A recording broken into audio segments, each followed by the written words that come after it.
I see the sphere, not just the circle. But what does that mean? Hi, I'm G, and this is not your typical coaching video. So let me paint you a picture. So how often have you been at a party? Could be at work, could be two friends, whatever. And it's a little uncomfortable, and you see someone you kind of know, so you sidle up to them, you open, make some conversation, and you chat backwards and forwards, a little awkwardly for a couple of minutes. After 2 minutes, they make some sort of comment that, oh, such and such walked in, or I have to go and check on this, and they leave, and you don't see them for the rest of the party. How quickly do we jump to the one interpretation that they weren't interested in me, I'm boring, I don't have value to them?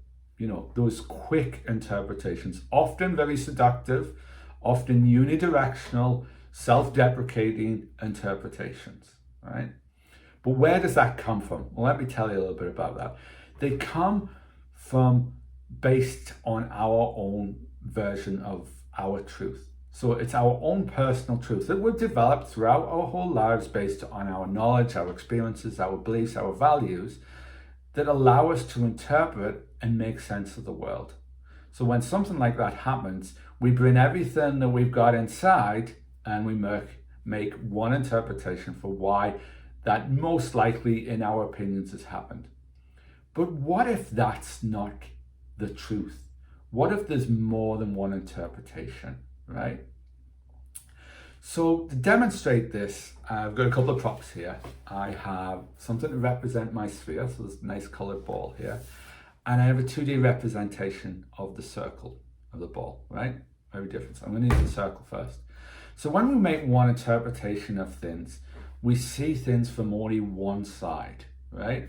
There is no depth to this, and there's only one side, and we're looking down at it from that one side. And when we do that, it's very limiting because we're just making one assumption, one interpretation or inference, whatever you want to call it, of why that happened based on what we got going on right now.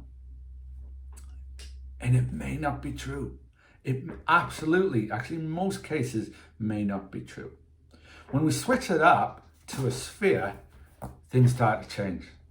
Things in your brain start to ignite, and we tap into those creative, those imaginative energies, right? So now it's still our perception of our world, but we're inside the sphere and we're looking out in all directions. We can see all possibilities.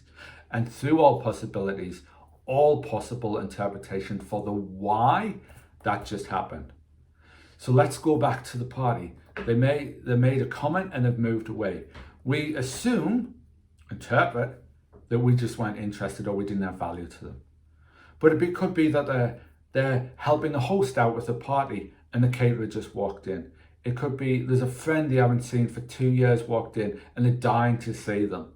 It could be that they're a social mingler and they want to try and get around everyone.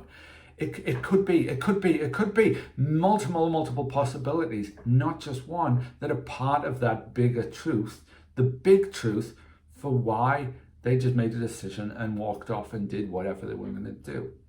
So next time, how can this help you? So next time you're in a situation, any situation or event, and you find yourself jumping very quickly to one interpretation of that, back it up, imagine you're the sphere, not just a circle, and you can see all possibilities and imagine all the possibilities for why that event or that action or that interaction just happened, and be open to that higher level of conscious thinking about what's around our own worlds out there in the bigger truth. If you want to learn more about this, if it's really interesting to you, I hope it is, please reach out to me at my contacts below. Let's start a conversation. I'd love to learn your story, and otherwise you have a great day. All right, be well.